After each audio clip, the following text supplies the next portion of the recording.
What is up, everybody? The NBA playoffs continue tonight with two more game twos in the second round. We have the Knicks and the Celtics, and then we also have the Nuggets and the Thunder later on. It's been a really exciting playoff so far. We saw the Pacers steal a win last night against the Cavs. We saw the Knicks steal game one against the Celtics, and we saw the Nuggets steal game one against the Thunder. So some crazy upsets on the horizon potentially, but that's what makes the NBA playoffs great, and we've been cashing in tickets left and right. We have been on fire in this second round of the playoffs so far. If you aren't in the Discord server yet, it's free to join. The link to join is in the description below. And always subscribe to the channel if you enjoy seeing this type of content every single day. So we'll head over to RotoWire, take a look at the injury report for both games today. Seems like Porzingis is going to be back today. He left the game early in game one with an illness. Not sure what it was. Maybe he had the crap or something. Who knows? But he should be back today. So no major injury concerns for really any of the teams today, which makes my job much easier. So we could just jump right into the plays here. As always, I'm using Outlier to show you guys my research. I use this every single day for finding my plays in the NBA and WNBA, NFL, all the other sports too. But it's a really neat tool. They have all these cool player profiles. You can see a bunch of trends. It's honestly just a time saver with everything, and it's just an all-in-one resource that's probably the best out there when it comes to this kind of stuff. So if you want a 7-day free trial with Outlier, a link to sign up is located also in the description below. So the first play I'm going to be on today, we're going to start with the first game today, is Derek White over 19.5 points and assists. Now, we were on this play in game one. It cashed just barely, but basically he's playing 38 plus minutes per game. So we'll go into my filters here. You'll see I filtered for games where he's playing 38 or more minutes. He's gone over in 25 out of 29 games over the last two seasons playing this many minutes. So it's been 17 out of 18 this year, and then last year it was 8 out of 11, so 25 out of 29. We could filter it down even further. We can look at just home games if we wanted to, which would be 11 out of 11. We could look at games with Brown and Tatum and Porzingis playing. Where are you, Kristaps? And Porzingis playing. He's questionable apparently, but he's not questionable. 5 out of 6 games, so you can see it's just a very solid trend to go with this Derek White. He's been really hot from the floor, been shooting a lot, 18 shot attempts last game. He actually only went 6 of 18 last game, but he made a couple 3-pointers, 5 3-pointers, which really boosted his numbers. So really solid play tonight with Derek White over 19.5 points and assists. Next play we're on, Al Horford over 13.5 PRA. It's another situation where a guy is playing a bunch of minutes and the lines just haven't caught up to it. So Horford's playing about 32 plus minutes every single game this playoffs, and he's gone over this number in 19 out of 19 games this season when he's playing 32 or more minutes.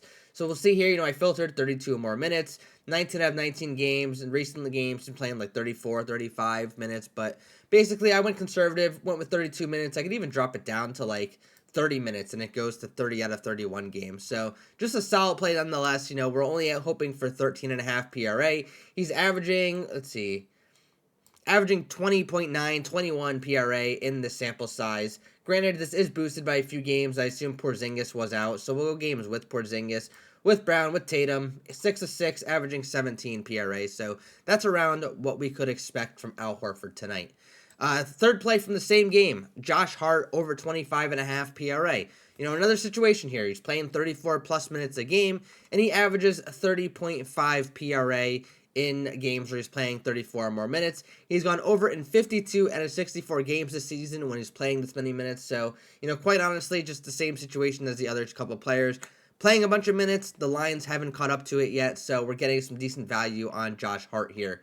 And then my last play in this game, it's kind of a gut play, to be honest with you guys, because they're going to go hack a Mitchell Robinson. The Celtics are basically playing hack a Shaq with Mitchell Robinson during this series so far, at least in game one. But basically, he had 10 free throw attempts in game one against the Celtics. I'm just hoping he makes 2 free throws. We're going over 1.5 free throws made for Mitchell Robinson. Honestly, it's a gut play, just full disclosure there. I'm not too confident in it, but I will have it in a couple of my slips just because I want to get some action on it, especially if they do go hack a Shaq on Mitchell Robinson. And I'll be sitting there praying he makes 2 free throws in total. Now, heading over to the next game, Denver and Oklahoma City. This is a prop that I've been on pretty much the entire season. So when Chet Holmgren is active, I take SGA unders. It's something I've done all year. Obviously, it hasn't worked out the last 2 games or so, but he barely got over last game in a very close matchup against the Nuggets. It was on free throws late in the game. But on the full season, when Chet Holmgren is active, SGA has gone under in 25 out of 35 games. There were 2 or 3 games in there where Chet Holmgren actually started the game and then got injured in like the first or second quarter, and Shai ended up going over because of that. So it's really 28 out of 35 games of him going under his points number in games where Chet is active. So I'm going to keep riding this trend. I know it burned me last game. It burned me in the last game of last series too. But if you look at the full season, I've been on it all year. I'm just going to keep riding it till the end of the year. And the last, but definitely not least, is everyone's favorite play, Russell Westbrook, over 15.5 points and assists.